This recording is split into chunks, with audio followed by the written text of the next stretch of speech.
देख कर लग रहा है इसी जलसे के लिए बनाया गया था। लेकिन मेरे अजीज़ों, इससे भी बुलंद बुलंद दरवाज़े मेरे नबी पाक के कदमों से भी छोटे हैं। हम जिसकी अज़मत बयान करने के लिए आ रहे हैं और जिसकी अज़मत का गुन गाते हैं, उनके मकाम व मर्तबे के लिए दुनिया का कोई बड़ा सा बड़ा महल भी बराबरी नहीं कर सकता। मुझे अंदाज़ा है कि आप तमामी हज़रात बहुत पुरजोश हैं, काफ़ी एक्साइटेड हैं, लेकिन अगर आपकी ही तकरीर होनी है तो मैं खामोश बैठता हूँ और आपका दीदार करता हूँ, या अगर मेरी कुछ बात सुननी है तो थोड़ी देर का वक्त मैं आपका ले लूँगा। इसलिए कि ज़्यादा देर तक अभी गुफ्तगू नहीं करना है, रात के 12 बज चुके हैं। वैसे भी जैसे ही मैं फतेहपुर दाखिल हुआ आपकी सिकरी में, मुझे पहले ही इंटीमेशन आ गया और ज़िम्मेदार हजरात ने कहा कि डिपार्टमेंट से हमको कहा गया है कि मुफ्ती साहब से कहें थोड़ा सा सख्त बात न कहें, सख्त जुमले हम कहते रहेंगे इंशाअल्लाह। इसलिए कि हमारा मिजाज है, जिसे गाली देना है वो मुझे दे दे, जिसे गाली देना है वो मेरी माँ को, मेरे बाप को, मेरे ख़ानदान को दे दे, लेकिन कभी ख़बरदार हुजूर की तरफ अगर उंगली उठाया तो फिर हमारा मामूल यही है, जो जान मांगो तो जान दे दें, जो माल मांगो तो माल दे दें, मगर ये हमसे कभी ना होगा नबी का जाहो जलाल दे दें। अज़ीज़ा ने गिराम वक़ार, आज मीलाद मनाने के लिए आप आए हैं, इतना तुम्हारे सीनों में ईमान भर जाना चाहिए कि हमारी असल ज़िंदगी हुजूर के लिए, हमारी ज़िंदगी किसके लिए है? हुजूर के लिए है। अब हुजूर अकरम सल्लल्लाहु ताला अलैहि वसल्लम के हम उम्मती हैं, और आज कितनी खुशबख्ती है, कितनी खुशनसीबी की बात है कि उस सरवरे कायनात अल्लाह का महबूब दुनिया में आया है, तो उनकी आमद की खुशियां मनाना भी तुम्हारे नसीबे में आया है। अरे गैरे नत्थु खेरे की हैसियत भी नहीं मेरे आका की मिलाद मनाने की, ये सुन्नियों की किस्मत है। अल्हम्दुलिल्लाह हर साल हुजूर अकरम सल्लल्लाहु ताला अलैहि वसल्लम की आमद की खुशियां मनाते हैं। और एक बात मैं और आपको बता दूं, इस्लामी महीने लोगों को ज़्यादा याद नहीं रहते, मुहर्रम, सफ़र, रबीउल अव्वल, रबीउल आखिर, जनवरी, फरवरी, मार्च, ये सारी चीज़ें तो याद रह जाती हैं। लेकिन मेरे अजीज़ों, इस्लामी महीने अक्सर को याद नहीं रहते। एक महीने की बात मैं करता हूँ, अजनबी आदमी भी सुन्नियों के मोहल्ले में चला जाए, पता चल जाएगा कि रबीउल अव्वल चल रहा है। और मोहल्लों पे नहीं, अगर चेहरे भी देख ले तो पता चल जाए। क्यों? इस माह मुबारका को हमारे नबी पाक से निस्बत है, और जब रबीउल अव्वल शरीफ का महीना आता है, सुन्नियों के यहाँ खुशहालियाँ बढ़ जाती हैं और खुशियों में झूमते हैं, हर जगह से जुलूस निकलते हैं और हुजूर की तारीफ कसीदे हर जगह चलते रहते हैं। इसी को शायर ने कहा था, निसार तेरी चहल पहल पर हजारों ईदे रबीउल अव्वल, सिवाय इबलीस के जहां में सभी तो खुशियां मना रहे हैं। इको बंद कर दो, इको बंद कर दो। सिवाय इबलीस के जहां में सभी तो खुशियां मना रहे हैं। अजीज़ा ने गिरामे वक़ार, बाज़ तो ये कहते हैं कि मीलाद के लिए दलील कहाँ है, इसका सबूत कहाँ है? आप मीलाद मनाते रहते हैं, इन कमबख्तों को पता क्या है? आगाज़ से आखिर तक कुरान है नाते मुस्तफ़ा, महबूब के बयान का कैसा अनोखा ढंग है। अल्लाह करीम ने अपने हबीब पाक सल्लल्लाहु अलैहि वसल्लम का जिक्र फरमाया है, और मीलाद होता ही है हुजूर के जिक्र के लिए। और सुनो, बाज़ लोगों के नाक और भौएं सिकुड़ जाती हैं मीलाद का महीना आते ही, कुछ के तो पेट में दर्द ज़ोर से शुरू होता है। जब तक रबीउल अव्वल का महीना जाता नहीं कुड़न ज़्यादा होने लगती है। लेकिन सुन्नियों का हर बच्चा पुकार पुकार कर कहता है, आई नई हुकूमत सिक्का नया चलेगा, आई नई हुकूमत सिक्का नया चलेगा। आलम में रंग बदला सुबह शबे विलादत। हुजूर की विलादत के दिन पूरी कायनात की किस्मत बदल गई है। उन कमबख्तों से मैं कहता हूँ, हुजूर की मीलाद मनाने के लिए दलीलें मांगते हो और तुम्हारा चोर बेटा पैदा होता है तो हर साल बर्थडे मनाते हो। तुम्हारा बेटा जब बड़ा होने लगता है हर साल केक काटते रहते हो, पता नहीं बड़ा होकर डाकू बनेगा कि चोर बनेगा, पता नहीं है, लेकिन हर साल धूमधाम से बर्थडे मनाया जाता है। और जो रब्बुल आलमीन का सबसे प्यारा महबूब दुनिया में आया, आमिना का लाल, हम सबों की गर्दनों का मालिक मोहम्मदुर रसूलुल्लाह सल्लल्लाहु अलैहि वसल्लम, उस दिन तो मेरे अजीजों पूरी कायनात खुशियों में थी। तुम्हारे हिस्से में खुशियां नहीं आई हैं तो तुम्हें अपनी नस्ल का पता पूछना चाहिए।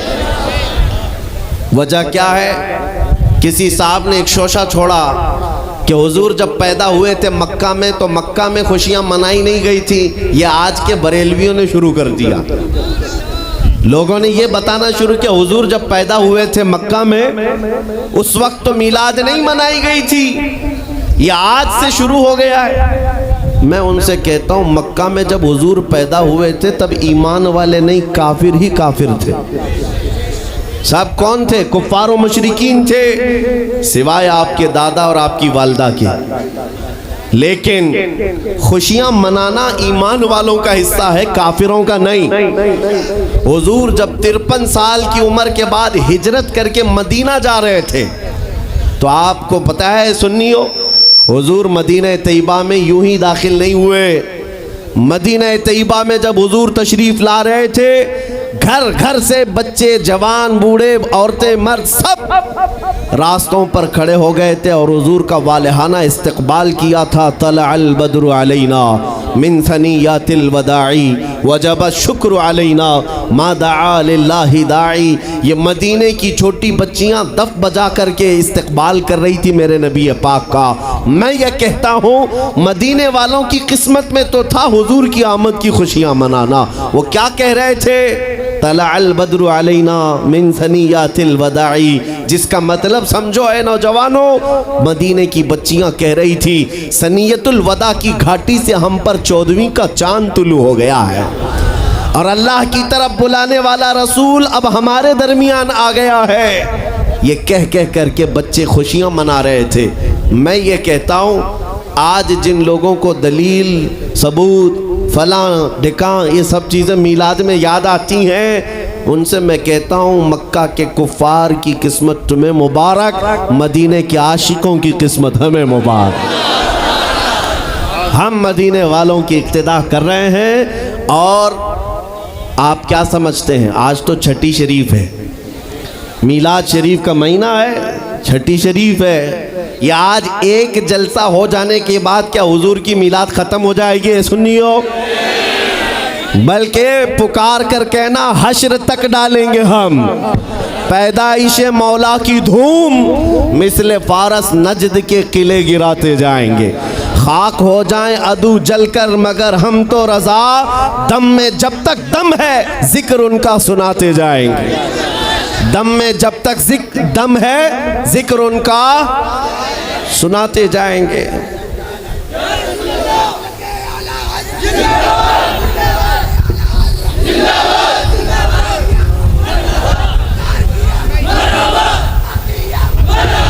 तवज्जो, मीलाद की महफिल है, हुजूर अकरम सल्लल्लाहु ताला अलैहि वसल्लम का तज़किरा। अब सुनो, आप तो अल्हम्दुलिल्लाह शौक़ से सुनने के लिए आए और बहुत सालों से सुनते भी हैं, लेकिन आज कुछ और कान भी खड़े हैं सुनने के लिए, मैं उनको भी सुनाना चाहता हूँ। जो हमारे दरमियान मौजूद है, बहुत तवज्जो से सुन रहे हैं और इंशाअल्लाह मेरा यकीन है बार बार मेरी तकरीर सुनो, एक दिन दिल खुल जाएगा, हुजूर के खादिमों में शामिल हो ही जाओगे, हुजूर के ग़ुलामों में शामिल हो जाओगे इंशाअल्लाह। इसलिए कि हम वही बात करते हैं जो रसूल करीम सल्लल्लाहु ताला अलैहि वसल्लम की इज़्ज़त के लिए मेरे रब ने कुरान में फरमाया। बाकी हमारी इमेज लोगों में ऐसी बना कर रखा है कुछ लोगों ने कि ये भड़काऊ भाषण करते हैं, ये एग्रेसिव बातें करते हैं। मेरे अजीज़ों, किसी टूटे हुए रस्सी को दोबारा जोड़ देने का नाम भड़काऊ है तो मैं रोज़ भड़काऊंगा। हमने हुजूर के ग़ुलामों को हुजूर से जोड़ने का काम किया है और जो कौम, जो नौजवान मेरे नबी की अमानत है, मैं अपने नबी के अखलाक इनको नहीं सिखाऊंगा तो क्या पाखंडियों की बातें बताऊंगा? मैं हुजूर अकरम सल्लल्लाहु ताला अलैहि वसल्लम की बात सिर्फ इसलिए करता हूँ मेरे अजीज़ों, क्योंकि हमें पता है मेरे रब का वादा है कि मोहम्मद से वफातून है। कुरान की आयत की तर्जुमानी है ये। कुरान पाक में अल्लाह ने जो फरमाया है उसका तर्जुमा बामुहावरा या अशार में अगर सुनना हो तो ये कि मोहम्मद से वफातून है तो हम तेरे हैं। ये जहाँ चीज़ है क्या लौहो कलम तेरे, बेशक बेशक लौहो कलम तेरे हैं। ऐ सुन्नियों, बात सिर्फ इतनी है कि आज इसकी उसकी बात ना करो, उनकी बात करो, हर दिल पे राज करो। आपको पता है दुनिया में अगर इज्जत पाना है तो हुजूर की बात करो, हुजूर अकरम सल्लल्लाहु ताला अलैहि वसल्लम की बात, वो भी ढके छुपे अंदाज में नहीं, खुलकर बात करो, खुलकर बात करो। यहाँ इतना बड़ा मजमा है और मुझे पता है डरपोक लोगों का मजमा नहीं है, मैं हकीकत कह रहा हूँ। किसी को डर है तो रात के 12 के बाद बैठेगा नहीं, बिस्तर पर होगा, इसलिए कि वो ये नेताओं का मजमा नहीं है जो 100-200 रुपये लेकर के इलेक्शन कैंपेनिंग में आया हुआ है। ये हुजूर के आशिकों का हुजूम है, ये नोटों के लिए नहीं, अपनी गर्दनों का नजराना देने के लिए आए। हुजूर की इज्जत के लिए हम अपनी जान फिदा करने को तैयार रहते हैं। लेकिन एक सवाल मैं इस मजमे से करना चाहता हूँ। शबाब पर हैं आप, आपके अंदर जज्बात हैं, जोश है, सब है। एक सवाल मैं करता हूँ, अगर दुनिया तुम्हें हुजूर अकरम मोहम्मद रसूलुल्लाह सल्लल्लाहु ताला अलैहि वसल्लम का गुलाम कहकर पुकारती है तो क्या तुम्हें कोई दिक्कत है? क्या तुम्हें अपनी बेइज्जती लगती है? इतना जोश तो जाहिर सी बात है होना ही चाहिए। अगर आपको ऐसा लगता है कि हुजूर की ग़ुलामी से अगर दुनिया मुझे पुकारती है तो कोई दिक्कत नहीं और ना ही मेरी बेइज्जती, बल्कि मैं इसको अपनी ज़िंदगी की मेराज समझता हूँ। हकीकत है या नहीं? मैं मेरे अजीज़ों पर्सनल बात बता रहा हूँ। दुनिया मुझे मेरे जुब्बे से, मेरे टोपी से, मेरे नाम से, मेरे बाप से, मेरे ख़ानदान से, मेरे ओहदे से, मेरे इल्म से ना पहचाने, ख्वाहिश सिर्फ इतनी है कि दुनिया मुझे मदीने का कुत्ता कहकर बुलाए, नबी करीम सल्लल्लाहु ताला अलैहि वसल्लम के दरबार का कुत्ता कहकर पुकारे। इस बात पर हमें फ़ख्र है। आपको फ़ख्र है या नहीं? और अगर आपको फ़ख्र है हुजूर की ग़ुलामी पर तो तवज्जो, ये सवाल मैंने बड़ी ज़िम्मेदारी से किया है, आपको बड़ी ज़िम्मेदारी से किया है। अगर दुनिया तुम्हें हुजूर का ग़ुलाम कहती है तो आपको कोई आपत्ति नहीं, खुशी से आप कहलवाओगे। जब खुशी से कहलवाते हो तो हुजूर के पूरे ग़ुलाम बन जाओ, आधा तीतर आधा बटेर नहीं, हुजूर के पूरे ग़ुलाम। अब ये नहीं है कि चेहरा यहूदियों की तरह, कपड़े ईसाइयों की तरह, अखलाक किसी और कौम की तरह और बात में हुजूर की ग़ुलामी की करूं, नहीं। दुनिया को फ़ख्र के साथ कहो हुजूर पाक सल्लल्लाहु ताला अलैहि वसल्लम की ग़ुलामी में जीना भी और मरना भी मुझे पसंद है।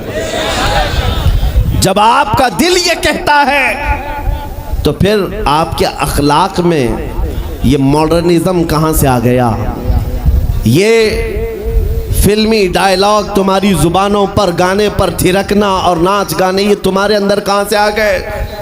जब नबी की गुलामी पर तुम्हें फख्र है तो दुनिया को खुल करके बताना चाहिए और चल करके बताना चाहिए। मैं आपको बताता हूँ, 2 साल पहले मैं दिल्ली पे था, जब पूरे हिंदुस्तान भर में प्रोटेस्ट चल रहे थे। शाहीन बाग में भी गया था कुछ उलमा की जमात के साथ। उस वक्त बड़ी सख्तियाँ चल रही थी। एक साहब आए और कहा, आप ये इतना बड़ा अमामा, ये जुब्बा सब पहन के जा रहे हैं, बीच में कई जगह पर नाकाबंदी है, NSA लगा दिया जा रहा है, अरेस्ट कर रहे हैं। वो तो नॉर्मल सी बात थी, अगर यूं ही कहते तो हम उतार लेते, सादे कपड़ों में चले जाते। लेकिन जब उन्होंने कहा अरेस्ट किया जा रहा है, पकड़ा जा रहा है, तो मैंने कहा मुझे तो शौक़ है कि जब पकड़ा जाऊं हुजूर के लिबास पे जाऊं। हमें इस बात का कोई गम नहीं है, अब तो पहन कर जाएंगे। मैं अक्सर अपनी तकरीरों में कहता हूँ, चंद दिनों पहले की बात है, एक ऑटो ड्राइवर साहब थे, उन्होंने आकर हमसे पूछा क्या इस ज़माने में भी दाढ़ी रखना वाजिब है? हालात बहुत ख़राब हो चुके हैं, मसलियात और हिकमत में कुछ आप नरमी का कौल कर दें, नरमी की बात कहें। हमने कहा इस ज़माने में और बड़ा वाजिब है, और बड़ा वाजिब है। वजह यह है कि जिसको तलवार और चाकू नहीं चुभती उसे दाढ़ी चुभती है। और मैं अक्सर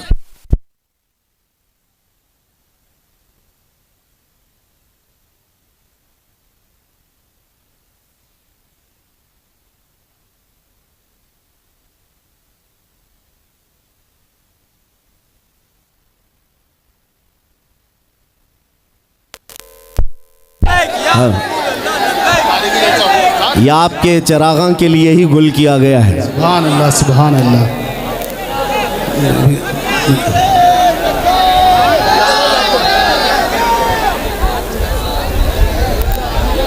नारे तकबीर, नारे रिसालत, मसलके आला हज़रत, लब्बैक लब्बैक लब्बैक या रसूल अल्लाह, लब्बैक लब्बैक लब्बैक या रसूल अल्लाह। ताजदार खत्म नबूवत जिंदाबाद जिंदाबाद, ताजदार खत्म नबूवत जिंदाबाद जिंदाबाद।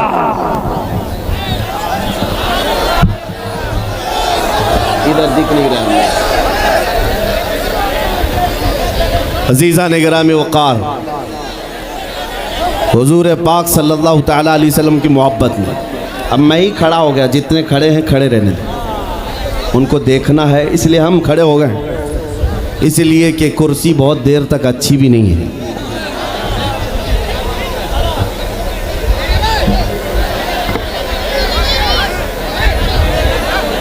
तवज्जो, नबी करीम सल्लल्लाहु तआला अलैहि वसल्लम की बारगाह में हम खिराज अकीदत पेश करने आए हैं। ऐ सुन्नियो, हमारी इज्जत, हमारा वक़ार हुजूर के कदमों से वाबस्ता है।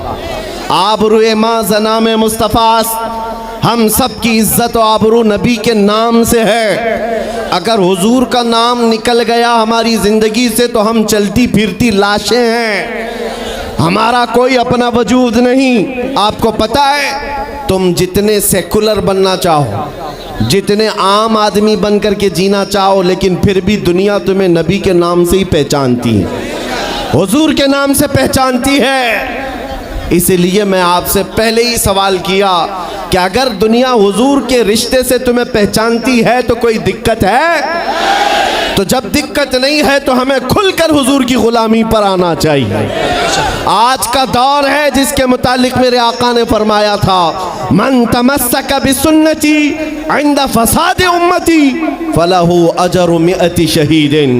रसूल करीम सल्लल्लाहु अलैहि वसल्लम इरशाद फरमाते हैं, ऐसा ज़माना जब आ जाए कि लोगों में फितना व फसाद बरपा हो, उस ज़माने में जिसने मेरी एक सुन्नत को जिंदा किया, अल्लाह उसे 100 शहीदों का सवाब अता करेगा। सुभान अल्लाह, सुभान अल्लाह। ये वही दौर है, ये वही दौर है। आज तुम अगर अपने नबी के अखलाक को जिंदा नहीं करोगे तो दुनिया से क्या उम्मीदें रखोगे, दुनिया से क्या तवक्को है?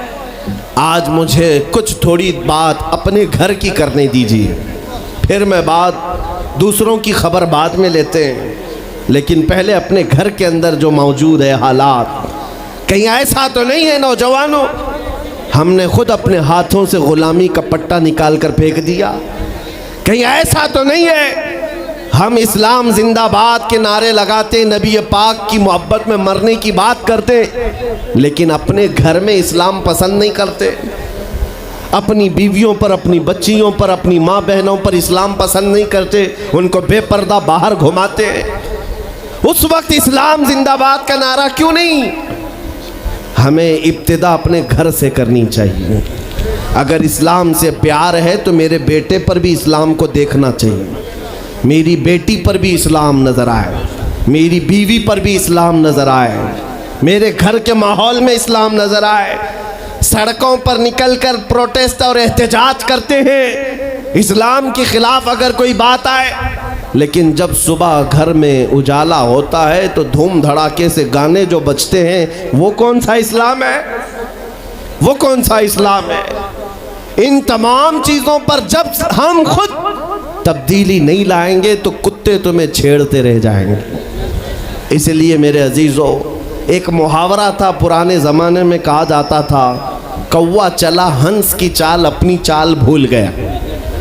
कौवा जो है हंस की तरह चलने की कोशिश करता रहा, हंस जो अंधा बगोला जिसको कहते हैं, सफ़ेद बगोला, उसकी तरह चलने की कोशिश करता रहा। और एक दिन ऐसा हुआ कि उसकी तरह चल तो नहीं सका, लेकिन खुद कैसे चलता था ये भी भूल गया।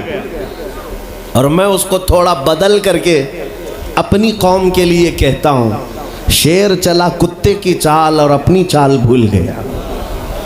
अल्लाह ने तुम्हें मोहम्मद अरबी का शेर बनाकर पैदा किया। हकीकी बात है ये मेरे अजीज़ों, हकीकी बात है। एक जिनके यहाँ कीड़े बहुत ज़्यादा होते हैं, वो मेरे साथ छेड़खानी कर रहे थे। 2 दिन कबल की बात है, मैंने किसी जगह तकरीर किया तो मुझे छेड़खानी कर रहे थे। हमारे दीन से कोई ताल्लुक़ नहीं। मैंने किसी छोटे दज्जाल के बारे में कहा तो उन्हें बड़ी लग गई थी।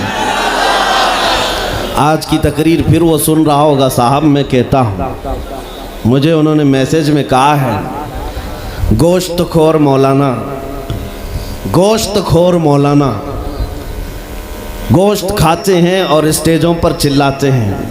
मैंने जवाब में कहा, अल्लाह का बड़ा शुक्र है गोबर खोर तो नहीं है। अल्लाह का बड़ा शुक्र है हम गोबर को कोहे नूर कहने वाले तो नहीं हैं।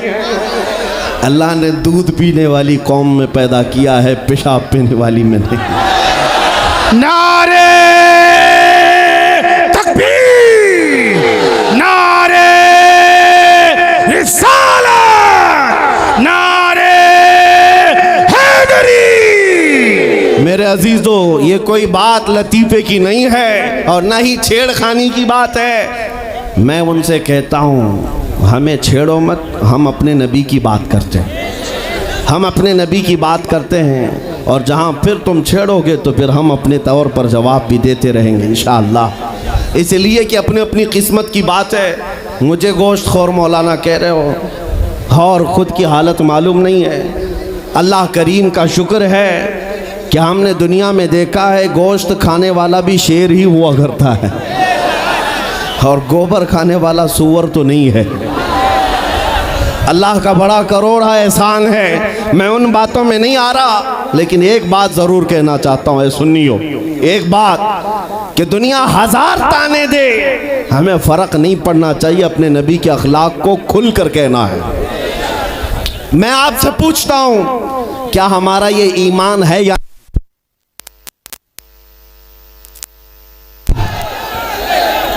हेलो हेलो, हमारा ये ईमान है या नहीं कि मेरा खुदा सच्चा है, बेशक हमारा नबी सच्चा है, हमारा दीन सच्चा है, कुरान सच्चा है। जब तुम्हारा यकीन है कि मेरा खुदा सच्चा, मेरा दीन सच्चा, मेरा कुरान सच्चा, मेरा नबी सच्चा, तो फिर मेरे अजीज़ों सर झुका कर नहीं, सर उठा कर जियो। बेशक सुभान अल्लाह। और तुम्हें हुजूर अकरम सल्लल्लाहु ताला अलैहि वसल्लम के अखलाक पर कभी शर्म नहीं आनी चाहिए। कोई टोपी पर, कोई दाढ़ी पर ताने मारता है तो उसको नजरअंदाज करो, इसलिए कि मरने के बाद इस कीड़े को मुंह नहीं दिखाना है, आमिना के लाल को मुंह दिखाना है। ताना देता है तो देकर मर जाएगा। हमें फर्क नहीं पड़ता, हमारे लिबास से जलते हो तो और जलो, मरो, इसलिए कि जिसकी किस्मत में यहाँ भी जलना वहाँ भी जलना। और अल्हम्दुलिल्लाह सुन्नियों की किस्मत में यहाँ भी खुशियाँ हैं, वहाँ भी खुशियाँ। हम यहाँ पर हुजूर पाक का जिक्र कर रहे हैं और खुशहाल हैं, अल्हम्दुलिल्लाह खुशहाल हैं, इसलिए कि मुझे पता है हमारी हैसियत क्या है। खुशहाल हैं, आप भी हैं, हम हैं। ये छोटी मोटी शिकायतें तो सब करते हैं आप, कि बीमारी है, घर में खाना पानी नहीं है, धंधा नहीं चल रहा है, बिजनेस नहीं चल रहा है, सब लॉस में है, जॉब नहीं है, सब शिकायतें तुम्हारी है, हमें पता है। मेरे अजीज़ों, हम तो बार बार ये रोना रोते हैं, हम बड़ी कमज़ोर कौम हैं, हम बड़ी कमज़ोर कौम हैं, हम बड़ी कमज़ोर कौम हैं। लेकिन मीडिया के दज्जाली कुत्ते बार बार भौंक भौंक कर बताते हैं तुम कुछ हो, तुम कमज़ोर नहीं हो। 24 घंटे हम पर डिबेट होता है कि नहीं होता है? कुल मिलाकर हम पर ही डिबेट। अरे मियाँ, यहाँ तो इलेक्शन भी कैंपेनिंग के लिए हम हैं, हमारे मुद्दे को लेकर के ही सबको लड़ाना है, सबके दरमियान। मैं आपसे ये कहता हूँ, ये बातें यूं ही नहीं, वो बार बार तुम्हें भौंक कर बता रहे हैं तुम कुछ हो, लेकिन तुम कहते हो नहीं मैं कुछ नहीं हूँ, हम कमज़ोर हैं, वो कहते हैं नहीं कमज़ोर नहीं, तुम कुछ हो। एक तरफ तो कहते हैं कुछ नहीं है, सब बिखरे हुए लोग हैं, पंचर पुत्र भी कहते हैं, लेकिन फिर हम उनसे कहते हैं मियाँ पंचर पुत्र है तो 24 घंटे डिबेट हम पर क्यों करते हो? डर किस बात का है? किस बात का डर है? क्या दूसरी और कौमें नहीं हैं जिसको निशाना बनाओगे? अरे 70 कौमें मौजूद हैं, लेकिन हमें पता है तुम्हारी आंखों में अगर कोई चुभता है तो गुलाम मुस्तफ़ा ही है, इसलिए कि उन्हें भी तारीख पता है। ये अगर निकल पड़े हैं सहरा से बगैर चप्पल के, पैबंद लगे कपड़ों से, तो कैसर और किसरा को भी धूल चटा सकते हैं।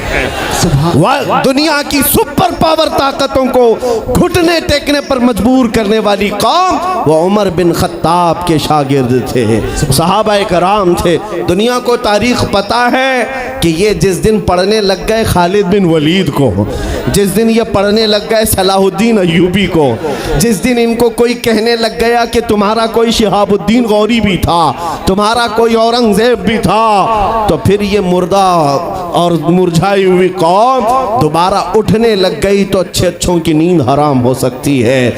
इसीलिए कहा जाता है मुसलमानों के मोहल्ले में नशा बांटो, मुसलमानों को नशा करवाओ, नशा बेचने वाले यही, नशा करने वाले यही, इसलिए कि ये जब तक नशा में रहेंगे हम सुकून से रहेंगे, और जिस दिन ये उठ गए तो दूसरों के सुकून के लाले पड़ जाएंगे।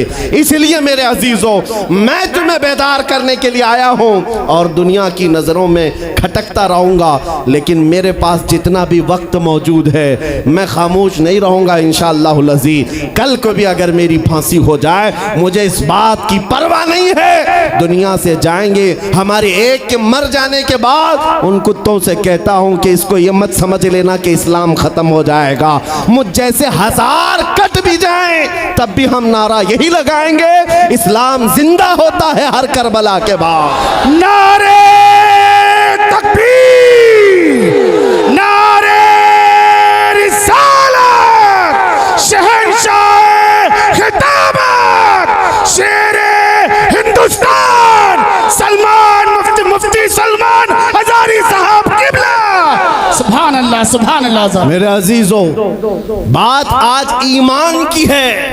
मैंने आज तक किसी तकरीर में किसी को असलहा उठाने की बात नहीं की, मैंने कभी किसी को बंदूक बारूद चाकू तलवार की बात नहीं की, और ना ही हमें ज़रूरत है। मेरे अजीज़ों, हम तो चाहते हैं कि तुम इश्क़ रसूल का जामा पहन लो, हुजूर की मोहब्बत का लिबास पहन लो। मेरे अजीज़ों, चाकू ब्लेड भी उठाने की ज़रूरत नहीं, तुम्हारे चलते फिरते देखकर कितने कीड़े फना हो जाए। हाँ, सिर्फ तुम्हारी चलत फिरत से कई कुत्ते नालियों में मर जाएं। सबको समझ में आती है बात। और जिन लोगों ने मुझसे पूछा था बार बार आप कुत्ते किसको कहते हैं, मैंने कहा कोई सुन्नी मुझसे पूछा ही नहीं, किसी ने मुझसे पूछा ही नहीं। ये सारी तकरीरें सुन रहे हैं, आपने पहले ही पूछा तो कहीं ऐसा तो नहीं कि जख्म पर जाकर बात लगी हो। खैर मेरे अजीज़ों, आपको मैं बारहा बेदार इस बात के लिए करना चाहता हूँ, हुजूर के अगर ग़ुलाम हैं तो पूरे ग़ुलाम बनो, पूरे ग़ुलाम। आज के दिन अगर एक नौजवान भी ये अहद कर लिया कि मैंने अपनी मर्ज़ी से बहुत ज़िंदगी गुजारी है, अपनी लाइफ में बहुत इंजॉय किया है, लेकिन आज के दिन से ये तय करूँगा कि जीऊँगा तो मेरे नबी की मर्ज़ी से जीऊँगा।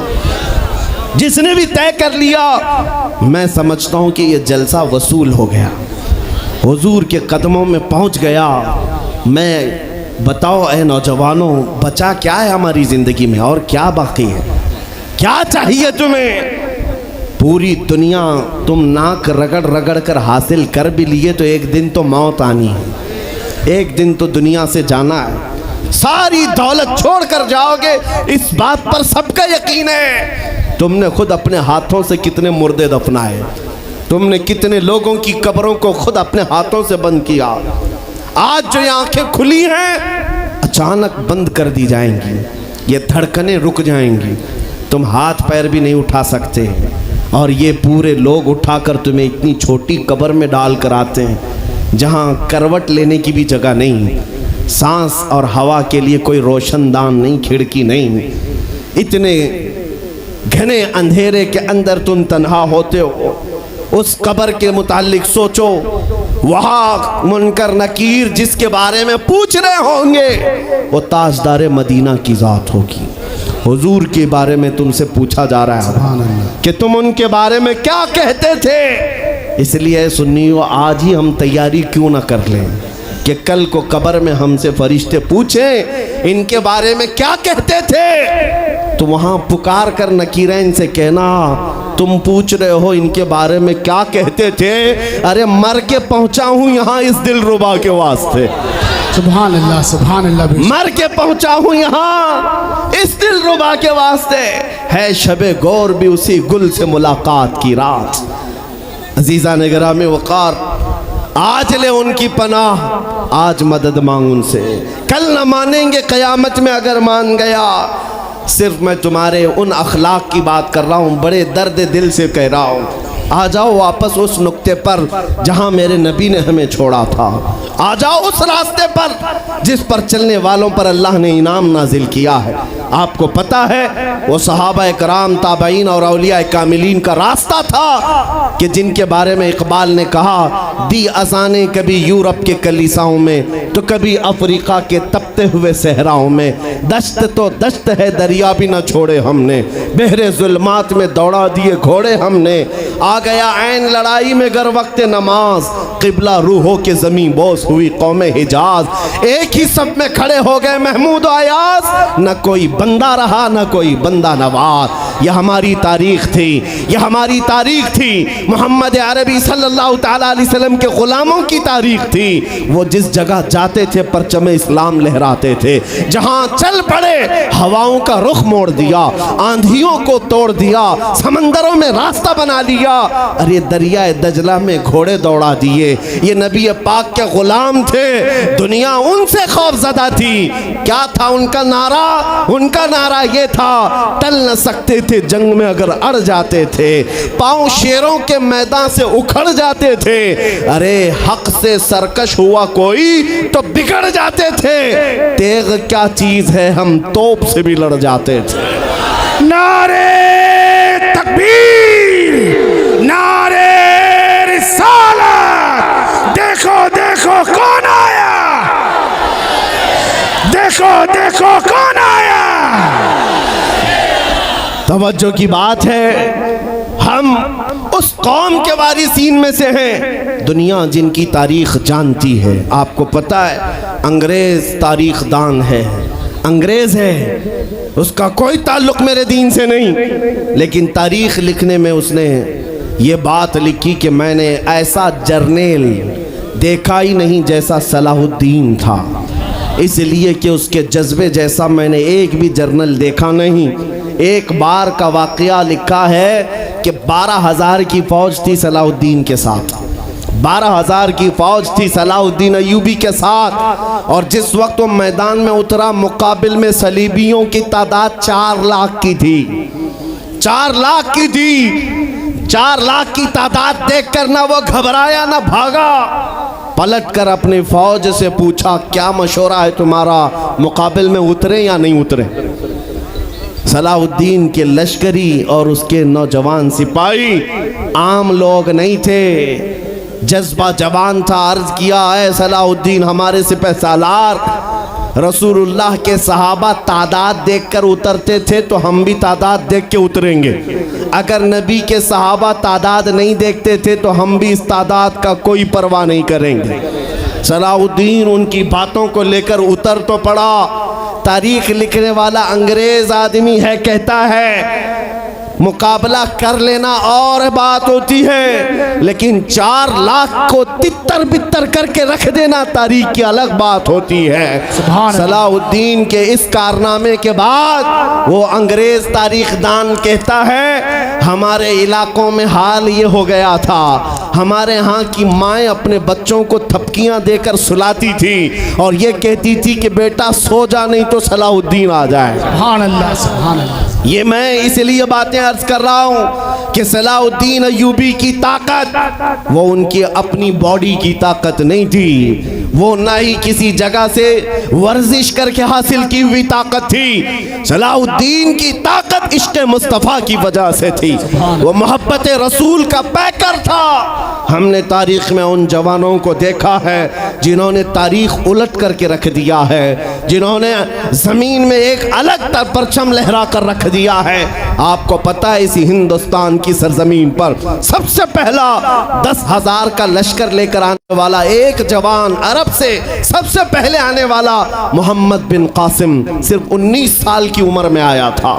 19 साल की उम्र में आया था। किस लिए आया था? माल लूटने नहीं आया था, यहाँ जगह कब्जा करने नहीं आया था। जैसे आज तारीख तोड़ मरोड़ करके बताई जा रही है, जितने बादशाह आए सब आक्रमण किए, सारे लोग यहाँ लूटपाट करने आए थे।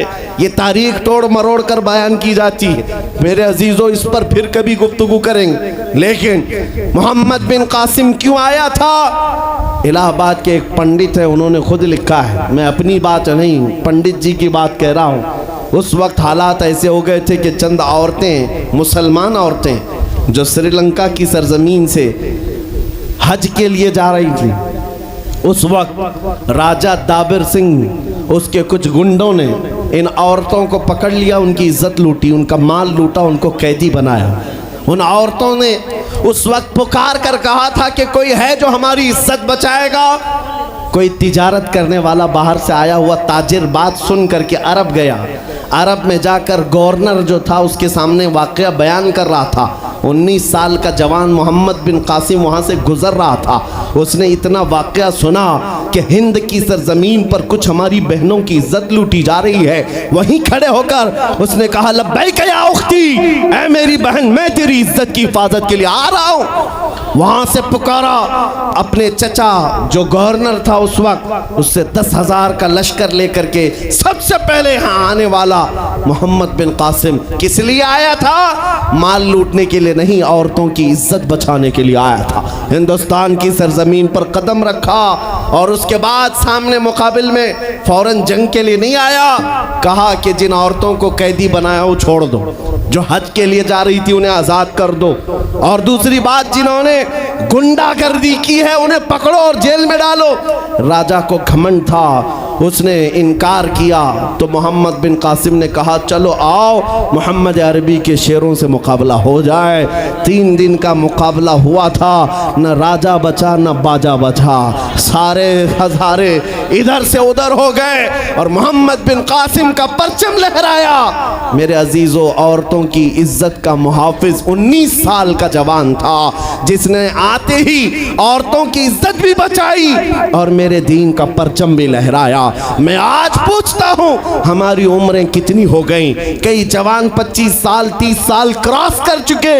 आज बहुत सारी औरतों की इज्जतें जब लूटी जाती हैं, तुम तो मोबाइल में देख देख करके शेयर कर देते हो, वीडियो इधर से उधर फैला देते हो और उसके बाद समझते हो हम बहुत बड़ा काम कर रहे हैं। हर कोई यही कहता है सबको शेयर करो, सबको शेयर करो। काय के लिए शेयर करो? मेरे अजीजों, ये कौन सी जंग लड़ रहे हो? व्हाट्सएप मोबाइल की जंग लड़ रहे हो। तुम्हारे अंदर अगर गैरत बाकी है तो मेरे अजीजों, किसी की इज्जत लुटते हुए देखकर तुम तमाशा नहीं कर सकते। ईमान बेदार करो, ईमान बेदार करो। ये आज हालात क्यों आए? इमाम गजाली की एक बात मैं सुनाता हूँ। बहुत सालों पहले उस इमाम ने कहा था, 1000 साल पहले तकरीबन, उस इमाम ने कहा था जब इस उम्मत के सामने उनके रसूल की तौहीन हो रही हो और उम्मत खामोश बैठी रहे तो चंद दिन इंतजार करें, इनकी माँ और बहनों को बाजार में लाकर नीलाम किया जाएगा, इनकी माँ और बहनों की इज्जत लूटी जाएगी और ये कुछ ना कर सकेंगे, इनके बच्चों को मारा जाएगा और ये कुछ ना कर सकेंगे। मैं आज महसूस कर रहा हूँ हुजूर की गुस्ताखी पर और तौहीन पर खामोश रहने का नतीजा ये है कि अब हमारे घर भी सलामत नहीं रहेंगे। लोग आज चीख रहे हैं, मस्जिदें वीरान हो गई, मस्जिदें टूट रही हैं, खानकाहें टूट रही हैं, न जाने कितने मज़ारात बिल्डोजर से ख़त्म किए जा रहे हैं। ये तमाम बातें अपनी जगह पर। मैं आपसे पूछता हूँ, जाने ईमान रसूलुल्लाह की इज्जत बाकी नहीं रही तो फिर कुछ भी बाकी नहीं रहा। वो जो न हो तो कुछ न हो, वो जो न थे तो कुछ न था। जान है वो जहान की और जान है तो जहान है। आपसे मैं यही कहना चाहता हूँ, सीरियस हो जाओ, हसास हो जाओ। हंसी मजाक गलछड़े ये लतीफ़े लोगों के दरमियान अय्याशियाँ ख़त्म कर डालो। आज हर एक के घर से धुआं उठ रहा है और लोग अभी खुशियाँ और तमाशा देखने में मसरूफ़ हैं। आज पूरी दुनिया में जो तमाशा है आप नहीं अंदाज़ा कर सकते। फ़िलिस्तीन के बच्चों के साथ खून की होली खेली जाती है। हमने इराक़ में देखा है चंद साल पहले जहां मैदान में खेला करते थे लोग, आज वो मैदान कब्रों से भर चुका है, कब्रों से भर चुका है। इतनी मौतें होती हैं कि जनाजा उठाने के लिए लोग नहीं होते, जनाजा उठाने के लिए लोग नहीं होते। ये तमाम हालात क्यों पैदा हुए? मुल्क शाम के हालात इतने सख्त तरीन हो गए हैं कि तकरीबन 50 लाख के करीब बेघर हो चुके लोग, जिनका घर नहीं, सब टूट चुका। ये हालात देखकर मैं आपसे कहता हूँ बेदार हो जाओ और अमल की तरफ आ जाओ। क्या अब भी तुम्हें अज़ानें नहीं उठाती? नमाजों के लिए दौड़ते नहीं? अल्लाह का कहर जब आता है, पकड़ आती है, तो फिर कोई तुम्हें नहीं बचा सकता, कोई नहीं बचा सकता। मैं वार्निंग भी दे रहा हूँ और आपको बता भी रहा हूँ कि नबी करीम सल्लल्लाहु ताला अलैहि वसल्लम का दरवाज़ा अभी खुला हुआ है, खुला हुआ है। और वो ऐसा नबी है, ऐसा नबी है जिसके दरबार से वाबस्ता होने में कभी आपको शर्म नहीं आएगी इंशाअल्लाह, और कभी आप अपने आप को बेआबरू नहीं समझेंगे, कभी नहीं। मैं अपनी प्रैक्टिकल लाइफ बता रहा हूँ। हुजूर की मोहब्बत में, वो वफा में जो मज़े हैं वो दुनिया में कहीं नहीं, कहीं नहीं है। जब बेचैन दिल होता है तब भी हम, मेरे अजीज़ों, गाने सुन करके अपनी बेचैनी दूर नहीं करते। हम पिकनिक पॉइंट पे जाकर अपनी बेचैनी दूर नहीं करते। जब ज़्यादा बेकरारी हो तो यही कहते उनके निसार कोई कैसे ही रंज में हो।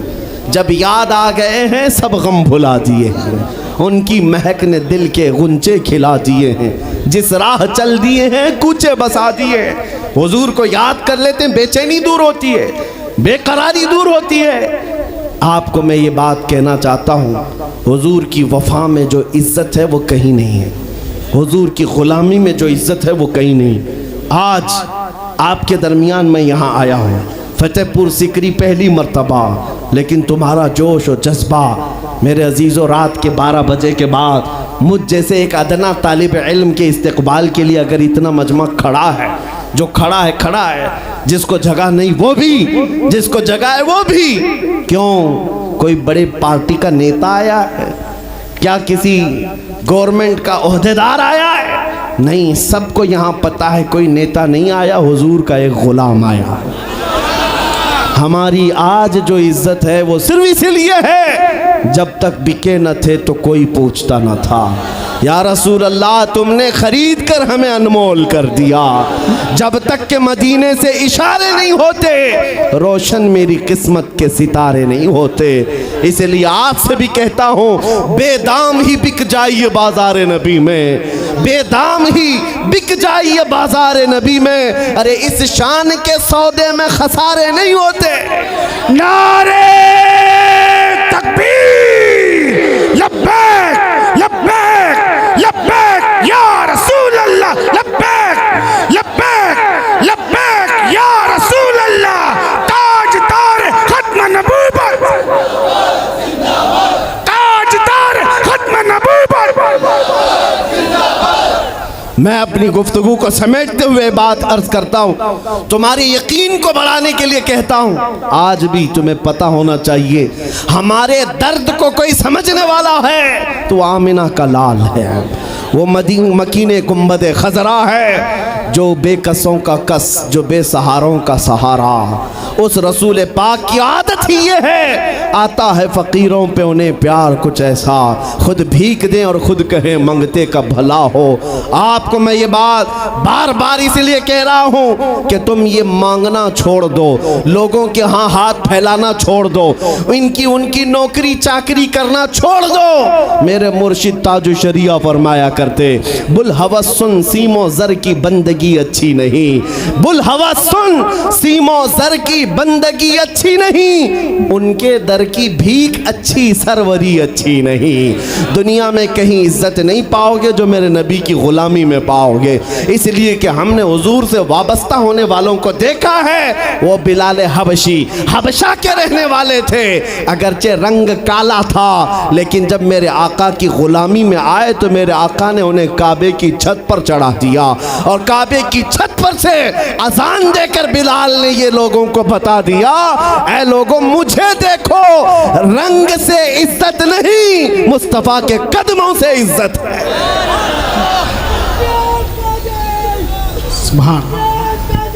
अजीज़ान गिरामी वक़ार, तवज्जो चाहता हूँ, हुजूर की गुलामी में जो इज्जत है वो हमने देखी है।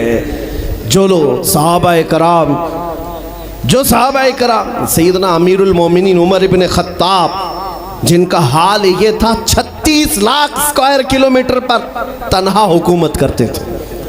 उस वक्त मिस्र भी, शाम भी, यमन भी, इराक भी, फिलिस्तीन भी, अरब, ये 6 कंट्री पूरे मिलाकर तन्हा हज़रत उमर की निगरानी में थे। और ऐसी निगरानी नहीं कि यहाँ बैठ कर के बड़ी बड़ी मीटिंगें कर रहे हों और गरीब खस्ता हाल सो रहे हों। उस खलीफा इस्लाम का हाल ये था, वो मदीने में बैठकर खिलाफत कर रहा था, और बड़ी दूर एक औरत अपनी बेटी से कह रही है कि आज थोड़ा दूध में पानी मिला ले। बेटी कहती नहीं, खलीफा उमर बिन खत्ताब की खिलाफत है, उमर इब्न खत्ताब की खिलाफत है। घरों में तक उमर इब्न खत्ताब की निगरानी थी। ये कौन? उमर इब्न खत्ताब रज़ी अल्लाह ताला अन्हु, जिन्होंने लोगों का खून चूस करके हुकूमत की कुर्सी नहीं बिठाई। और दूसरी बात ये भी कि वो उमर सादा ज़िंदगी गुजारने वाले, उनकी सिक्योरिटी भी ऐसी नहीं थी कि रोल्स रॉयस लगी हुई हो, काली गाड़ियाँ आगे पीछे घूमती हों। मेरे अजीज़ों, उस उमर इब्न खत्ताब की बात कर रहा हूँ। जब बैतुल मुक़द्दस फतह हो गया तो वहाँ से हज़रत अबू उबैदा बिन जर्राह ने ख़त लिख कर के भेजा कि लोगों की ख्वाहिश है उमर इब्न खत्ताब आप तशरीफ़ लाएं, बैतुल मुक़द्दस की चाबी आपके हाथ में दी जाएगी, आप तशरीफ़ लाएं। तो उमर इब्न खत्ताब रज़ी अल्लाह ताला अन्हु मदीने से चल पड़े अपना एक ग़ुलाम लेकर के। लेकिन ग़ुलाम और ख़ुद होने के बाद एक ही घोड़ा था। तय ये कर लिया ग़ुलाम के साथ कि 1 मील मैं बैठूंगा तू चलेगा, और दूसरे मील तू बैठेगा मैं चलूँगा। ये शान उमर इब्न खत्ताब रज़ी अल्लाह ताला अन्हु की। मैं क्यों कह रहा हूँ अभी बताता हूँ। और इस तरह से सफ़र कटता रहा। 1 मील खुद बैठते, 1 मील गुलाम बैठता था, क्योंकि उनके अदल के सामने किसी की नहीं चलती। फिर जब इत्तेफाक ऐसा है बैतुल मुक़द्दस करीब आया, लोग सब देखने के लिए बाहर आए, लेकिन घोड़े पर बैठने की बारी गुलाम की थी और आपकी चलने की थी। बारी बारी है, गुलाम बैठा हुआ आ रहा है और खलीफा वक्त रस्सी पकड़ा हुआ आ रहा है। लोग दौड़े दौड़े आए, फ़िलिस्तीन के अमीरुल मोमिनीन कहकर नारा लगा रहे थे। तो जो मौजूद सहाबा थे उन्होंने बताया, ये घोड़े पर बैठा हुआ अमीरुल मोमिनीन नहीं है, ये घोड़े की रस्सी पकड़कर जो आ रहा है वो अमीरुल मोमिनीन है।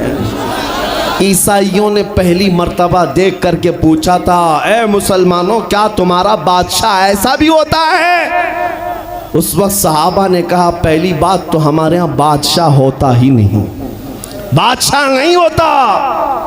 और उनकी ये जिंदगी मैं इसलिए बता रहा हूं। फिर ईसाइयों ने कहा, अगर ये घोड़े की रस्सी पकड़कर चलता है तो इसके डर से कैसर और किसरा क्यों कांप रहे हैं? इसके डर से पूरा ईरान, पूरा रोम कांप रहा है। आखिर कौन सी ताकत है इस उम्र के अंदर? ये तो रस्सी पकड़कर घोड़े लेकर चल रहा है। तब जानते हो मेरे अजीजों, उमर इब्न खत्ताब रदी अल्लाह ताला अन्हु ने लोगों को जमा करके बताया, ऐ लोगों सुनो, मेरी हैसियत सिर्फ इतनी थी, मैं खत्ताब का बेटा उमर, बचपन में 2 बकरियां मुझसे नहीं संभाली जाती और मेरे बाप मुझे हर दिन मारते थे, बकरियां नहीं संभालनी आती। लेकिन आज गौर से देखो, आंख खोलकर, वही खत्ताब का बेटा उमर है, 36 लाख स्क्वायर किलोमीटर पर तन्हा हुकूमत करता है। इसलिए नहीं कि खत्ताब का बेटा उमर है, इसलिए कि मोहम्मद अरबी का गुलाम उमर है। नारे तकबीर, नारे रिसालत, मरहबा या मुस्तफा, मरहबा या मुस्तफा। अजीज़ान गिरामी वक़ार, मैं आपको कई मिसालों से बता सकता हूँ। इज्जत सहाबा ने रसूलुल्लाह के कदमों से पाई है, इज्जत नबी पाक के कदमों से पाई है। आज जिस जलसे में जाएं, आला हजरत आला हजरत। अभी अगर मैं पूछूं इश्क मोहब्बत, इश्क मोहब्बत, आला हजरत आला हजरत, आपको बोलने की ज़रूरत ही नहीं। हर इलाके में सुन्नियों का मजमा खुद ही कहता है। हालांकि इस नारे का मतलब क्या है? इश्क मोहब्बत 2 लफ्ज़ हैं। जैसी ही इश्क पुकारा जाए, मोहब्बत पुकारी जाए, हर एक कहता है आला हजरत आला हजरत। मेरे अजीज़ों, ये बात इसलिए मैं कह रहा हूँ, 100 साल गुजर जाने के बाद भी उस इमाम का नारा हर मजलिस की रौनक क्यों बना है? इसलिए कि वो बरेली का इमाम जिंदगी भर अपने कसीदे नहीं पढ़ता था, अपने खानदान की बड़ाइयाँ नहीं बोलता था, बल्कि जब भी बोलता था तो यूं कहता, सरवर कहूँ कि मालिको मौला कहूँ तुझे, बाग़े खलील का गुले ज़ैबा कहूँ तुझे, तेरे तो वस्फ़ ऐबे तनाही से हैं बरी, हैरान हूँ मेरे शाह मैं क्या क्या कहूँ तुझे। लेकिन रज़ा ने ख़त्म सुखन इस पे कर दिया, खालिक का बंदा खल्क का आका कहूँ तुझे। उस बरेली के इमाम ने जिंदगी भर अपने नबी की तारीफ की, लेकिन जब दुनिया से चला गया तो रब्बे जुल जलाल ने ना उनका नाम मिटने दिया, ना उनका कलाम मिटने दिया। सुभान अल्लाह सुभान अल्लाह। इसलिए ये फार्मूला समझ करके चलो, जो हुजूर की बात करता है वो जिंदा रह जाता है। आज भी आपको ये कसीदा याद है, मौलाया सल्ली वसल्लिम दाइमन अबदा, सुने हो कि नहीं सुने हो? ये कसीदा उर्दू में नहीं है, अरबी में है। तुम्हें तो अरबी शायद समझ में आती नहीं आती, लेकिन सबको पढ़ने में लुत्फ़ आता है, सुनने में लुत्फ़ आता है। ये शरफुद्दीन बूसीरी का लिखा हुआ 700 साल पहले का कसीदा है। मेरे नबी की मोहब्बत में लिखा था। जब फालिज की बीमारी हो गई थी, लकवा, पैरालाइज हो गया था और इलाज करा करा कर थक गए, आखिर में एक दिन कमरे में बैठकर यही कसीदा लिखने लग गए। अमिन तदक्कुरि जीरानिम बिदी सलमी मज़ज्त दमअन जरामिम मुक़लतिम बिदमी अम हब्बतिर रिअ मिन तिलक़ाइ काज़िमतिन व अहमदल बर्क़ु फ़िज़्ज़लमाइ मिन इज़मी फ़मा लिअयनैका इन क़ुल्त तख़फ़ुफ़ा हमता व मा लिक़ल्बिका इन क़ुल्त तस्तफ़िक़ यहिमी मुहम्मदुन सय्यिदुल कौनैनि वस्सक़लैनि वल फ़रीक़ैनि मिन अरबिन व मिन अजमी हुवल हबीबुल्लज़ी तुरजा शफ़ाअतुहु लिकुल्लि हौल रसूल मिनल अहवाल मुक़तहिम दआ इलल्लाहि फल मुस्तमसिकून बिही मुस्तमसिकून बिहब्लिन गैरि मुनफसिम या अकरमल खल्क़ि माली मन अलूज़ु बिही सिवाका इंद हुलूलिल हादिसिल अममी या रब्बी बिल मुस्तफ़ा बल्लिग़ मक़ासिदना वग़फ़िर लना मा मज़ा या वासिअल करमी। इमाम शरफुद्दीन बूसीरी का लिखा हुआ ये कलाम 170 अशार हैं। अल्हम्दुलिल्लाह पूरा याद है, लेकिन पढ़ने के लिए उतना वक्त नहीं है। लेकिन जिस ज़माने में उन्होंने लिखा था उस वक्त उनको पैरालाइज हो गया था, फालिज हो गया था, लकवा मार गया था। लेकिन उसके बावजूद जब कलाम लिख करके सो गए रोते रोते, किस्मत जाग गई, ख्वाब में मेरे आका तशरीफ लाए। कहा बूसीरी जो कलाम तुमने लिखा हमें भी सुनाओ। जानते हो उन्होंने जब कसीदा लिखा था पूरा तो लिख दिया था, लेकिन शुरू का जो शेर है मौला यसल्ली वसल्लिम दाइमन अबदा, ये आधा ही बना था, दूसरा बनी नहीं पाया था। जब ख्वाब में हुजूर ने पूछा बूसीरी सुनाओ, तो सुनाने लगे या रसूल अल्लाह अबी व उम्मी फिदा मौला यसल्ली वसल्लिम दाइमन अबदा। अटक गए, दूसरा तो बना ही नहीं था। हुजूर ने फरमाया इसका दूसरा शेर मेरी जानिब से अला हबीबी का खैरुल खल्क़ि कुल्ली। हुजूर पाक ने इरशाद फरमाया और उसके बाद अपनी चादर उठाकर इमाम बूसीरी को पहनाया। कहाँ? ख्वाब में। ख्वाब में हुजूर अकरम सल्लल्लाहु ताला अलैहि वसल्लम की वफात के 700 साल बाद के हैं। इमाम शरफुद्दीन बूसीरी हुजूर की इंतकाल के 700 साल बाद के तकरीबन ख्वाब में चादर भी दी और अपना नरम व मुलायम हाथ मेरे आका ने शरफुद्दीन बूसीरी के जिस्म पर फेरा और मुस्कुरा करके चले गए। तुम क्या मुस्कुराए कि गुल खिल गए। और मेरे अजीज़ों, मेरे आका तो घर पर आए भी और चले भी गए। शरफुद्दीन बूसीरी कहते मेरी आंख खुली तो भीनी भीनी खुशबुओं से घर महक रहा था। मैंने सोचा ख्वाब की बात ख्वाब है, लेकिन देखा तो रात में हुजूर ने जो चादर दी थी वो गोद में पड़ी हुई थी, गोद में रखी हुई थी। उठाया और चूमा। सोचा मैं तो फालिज वाला हूँ, हाथ पैर तो उठते नहीं, लेकिन जब हाथ उठाया पैर उठाया देखा पूरा सही सलामत है। मेरे आका सल्लल्लाहु अलैहि वसल्लम ने उन्हें नवाजा।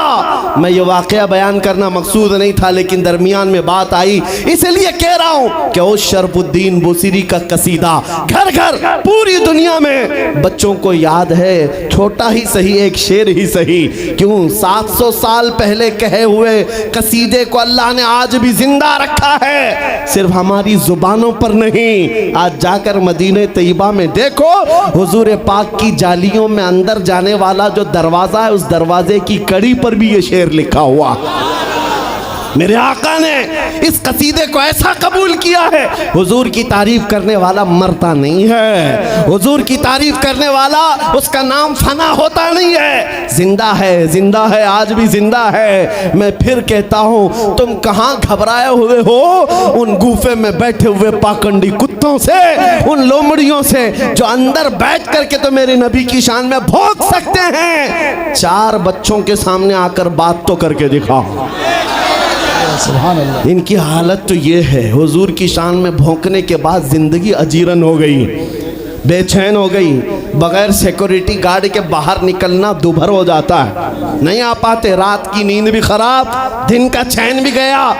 अरे इनके गुफे में अगर हमारा 8 साल का बच्चा भी चला गया पानी पीने के लिए, एटम बम लगने लगता। वो कहते आतंकवादी आ गया था। 8 साल का बच्चा, क्यों? ये डर क्यों सवार है? हुजूर की शान में जब तौहीन करोगे डर डर करके ही मरोगे। और हुजूर की जो तारीफ करता है वो पूरी दुनिया में चहकते महकते हमेशा लोगों के दिलों में जिंदा रह जाता है।